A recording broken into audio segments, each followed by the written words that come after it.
On this episode of Inside Iowa, we'll explore the Virtual Soldier Research Project, meet the artist behind the Stuart Hall display, and join the University of Iowa percussion program as they prepare for a unique recording for a museum exhibit.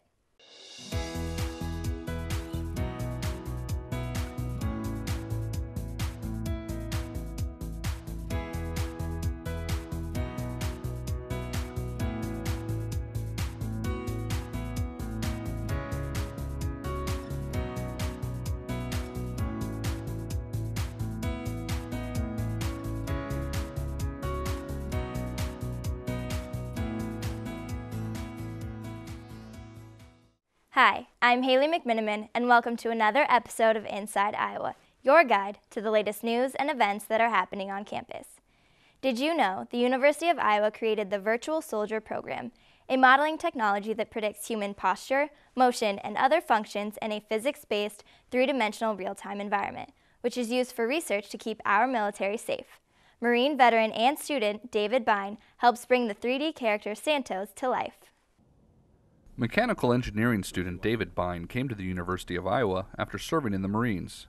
He was an avionics tech who worked on Harrier jets. I always kind of knew growing up that I was going to join the Marines. My dad was a Marine, and he's one of those old salty Marines that are still, throw around Marine slang and stuff like that. So I just kind of always knew that it was going to be a step in my path of life. After serving his country, David knew he wanted to get a degree. His wife wanted to come to Iowa, so he moved to Iowa City and enrolled in the engineering program. I guess I'll do mechanical engineering, which is something that I've always kind of been interested in. I mean, ever since I was a kid, I guess I've always been really interested in it. I just didn't know what the name was. I liked architecture because I like designing things. And now that I'm a mechanical engineering student, I see that that's actually a far better path if I want to design things. It was while he was at the University Veterans Center on campus that he was approached to help out with Santos and the Virtual Soldier project. As soon as I heard they needed help, I said, yeah, I'll go do that. As veterans, we ask people for help all the time. It's very rarely that people come and ask us for help with stuff. They needed some vets to come in and help them make things look correct with Santos. I didn't know it at the time, but I was applying for a job. With his Marine background, David became the military advisor for Santos, the Virtual Soldier.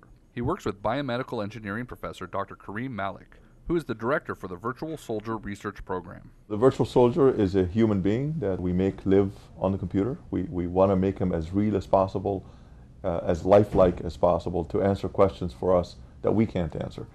And that could be, you send him into an environment, you say, hey Santos, his name is Santos, try this thing, see what you think. How comfortable are you? And we want him to answer these questions to us. Santos is not only a computer model, he is the only human model that actually predicts motion. He is able to test things virtually and provide insight to what may or may not work. So we're not trying to replicate motion. We want Santos to give us what's called cause and effect. If you push him, we want him to fall. We want Santos to fall and tell us, I fell because you pushed me with this particular force. Santos quickly was in demand. He was able to test things virtually and respond to conditions he encountered. The Virtual Soldier project was created to save military time and money when designing new equipment. All of a sudden we had the Army very interested. The one particular area of the Army called TACOM that designs tanks, and they wanted to see if we can send Santos into the tank and check things for them. That's what started it. Then comes Caterpillar. Caterpillar wanted to use Santos to design and test their very large equipment, all before they manufacture. Instead of taking 10 years to create a tank or a huge appliance or a construction equipment, you want to reduce that time significantly. And the way you do this is that you try things inside the computer before you cut metal. It enables people to test things before they're designed badly. Dr. Malik uses Marines and athletes to base the movements of Santos to ensure that his actions are what an actual human would do. He does so by comparing the motions of Santos to a real person using motion capture technology. Motion capture, which is Hollywood technology, it's using a very sophisticated set of cameras, and we model or capture the motion of a person going through a task. After David became the military advisor for the Virtual Soldier program, he used his passion for designing to become a 3D modeler for Santos. To visualize anything inside of software, whether it be a video game or Santos or anything like that, you have 3D models in them. Say you're playing a video game and there's a car. There was a 3D modeler that built that car in a 3D modeling application. You start from scratch, from nothing at all. And the research continues for the Virtual Soldier project. In an effort made by Congress to address the load soldiers wear and how it affects their performance, the Lighten the Load project was announced to see how much or how little a soldier carries impedes their flexibility, agility, and speed. Our part of it is to have Santos understand what it takes to lighten the load. Instead of bringing thousands of soldiers in, or thousands of Marines in, we're able to deploy Santos, and Santos is able to test any new equipment, configuration of equipment, heavy loads, light loads, and as a result can do that in one day. David knows firsthand what it's like to carry a pack full of gear, and he uses that experience when modeling the pack for Santos. We had, I think, 57-ish items that we needed to model and put into the software. So myself and 2 other modelers have modeled all of those, and it's basically everything that a Marine would ever carry on a deployment. The virtual soldier research that is being done at the University of Iowa is being put to use out in the field for both the military and private sector, and that's what keeps this 50-member team going. Every scientist, every faculty member wants to see their stuff out there used by people, and it is more rewarding for me that the military is using it, and hopefully it will save lives. And David is willing to help any way he can, as a Marine and as a student. Someday, maybe years from now, I can point to a TV and say, hey, I helped do that as an undergrad mechanical engineering student. John Dilg, professor of art and painting in the School of Art and Art History, discusses his work on permanent display at the recently renovated Stuart Hall. The paintings capture Stuart Hall's blended history and metamorphosis throughout the years. I'm a professor of painting and drawing here at the university, and I came here in the mid-70s, and I've taught basically painting and drawing courses the whole time that I've been here. And my work over time has evolved a lot. It's changed a lot. When I first arrived here, I was I guess it's called a gestural painter, and then the imagery I do now, which is very narrative-based. And in terms of the Stuart collection, which is why we're here today, the images and the iconography in this building comes about through kind of riffing off of the story of the history of the building. So this is one of my favorite images that came up in the course of this project. It's of course the exterior of the building we're standing in here, and it's drawn in a way that hopefully makes one feel the building as opposed to seeing it as just an architectural entity. So the proportions in it are a little off, the side here swings out a little further, and then on the top, I had a lot of fun with this, and on the top are signifiers for the 3 main histories I'm familiar with in the building. The first being that it was a music building at one point, so we have a little harp here on a flag, and then it was a graduate painting building for a number of years, so there's the palette. A little sinister in its hooked nose there, but that's the palette. And then now, since it's psychology, clinical psych, I put an image of Psyche on the top, and psychology got to be the weather vane, which is a step up from a flag, I think. So that was my idea there. The painting up on top here, which is a full moon on a stump. This is the one that has, for me, says the most about the future and about spirituality. In the early 1930s, the world's first educational TV station was here, and that just went, from the time I first got to this town, that just blew me away. I just love that so much and think it's such an important thing.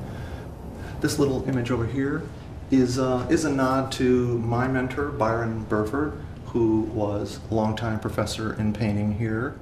The other larger painting here of this island and waterfall.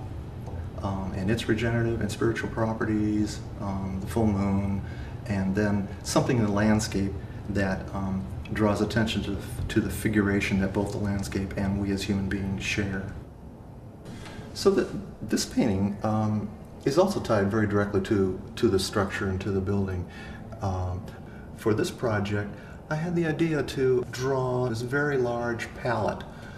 And on the palette, I put the names on here of everyone who ever worked in the building. These are the names of all of the graduate students who had studios here and received MFAs while they worked in this building. And then at the bottom of the list are also the different faculty that came through over the years, and their names are on here also.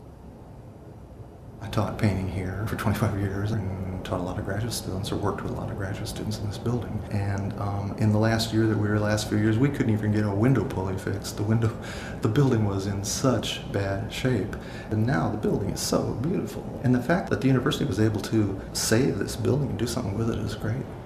The University of Iowa percussion program was selected to perform the iconic piece Edgar Varese in the Gobi Desert by composer Paul Ellwood, which was filmed and put on display at the Harwood Museum of Art in Taos, New Mexico, and featured in the exhibit Falling Without Fear, New Media and a New World. The percussionists rehearsed the selection for months to prepare for the recording, which included a reverse tap dancer.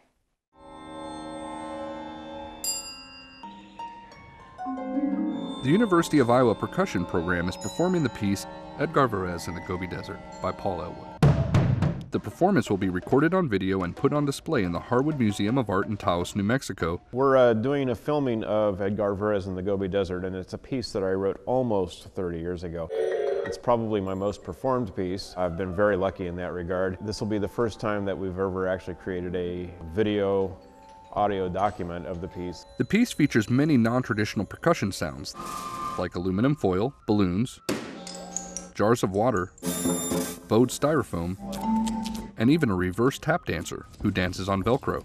This is definitely very much non-traditional. This is about as non-traditional as you can get. I really do enjoy non-traditional things. I mean, as a percussionist, I'm often called upon to play random things, play this, pipe, and play this bucket, and play, all these things that aren't considered instruments originally. It was actually really a fun challenge. That's really what it is. It's just a big, a really fun challenge to kind of make music with these non-musical instruments. Kind of almost have to jump a hair early. Paul Ellwood was on campus to work with the percussionists before the recording. He's always looking at non-traditional instruments to create percussion sounds. We're also using firecrackers in the piece. That is considered here in this context as a percussion instrument. We're using aluminum foil that they're just simply crumpling, and that makes a percussive sort of sound. It's all percussion, really. The thing about the piece is it's both easy and hard to produce. It's easy in some ways because a lot of the technical demands on the instrumentalists themselves aren't really huge. However, there are so many special colorizations that if they don't have the right colors and the right instruments, then it doesn't work very well. That's fine. Good. Edgar Varese in the Gobi Desert was written with the idea that the only dancing you could do in space was tap dancing on Velcro to prevent flying out into orbit. When you do negative tap dancing, it's not when your foot hits the ground, it's when your foot leaves the ground, so you have to keep that into consideration too. Dan Moore, head of the percussion program, worked closely with the students to find the right sounds to fit the piece. I think my favorite part about working with the students on this is to bring a piece of music to life. It's a combination of art and scavenger hunt. We're at the hardware store trying to find the best sounding glass bottles and how to put water in a glass jar and make it get the right sound when you move the water around. I've been to sporting goods stores looking for bird calls, just to find the perfect bird call. We have some very unusual techniques that some of these students are doing for the first time, such as bowing a piano. The most fun thing about playing this kind of music is it's personal growth for me, it's personal growth for our students, because it's problem solving. He puts some things on a piece of paper and says go, and then we have to first figure out what he means, intends by it, and then how do you make it work? How do you bow a piano? And so all of a sudden we're set about to solve these problems. And I think for me, the journey to solving those problems is kind of the fun part. The students have been working on the performance all semester. The recording will be put on display at the museum for 3 months. These guys are playing the piece as beautifully as I've ever heard it played. And Dan is excited to be a part of the exhibit and couldn't be happier for his students. We're tasked with making beautiful music out of toy flutes and bird calls and police whistles and those kinds of things. That's where the art is. This is a historic moment for us here at Iowa to be able to document this important piece and to be sort of forever connected to this music. That's it for this week's episode. Be sure to join us again to see what's new in and around campus. For Inside Iowa, I'm Haley McMiniman. Thanks for watching.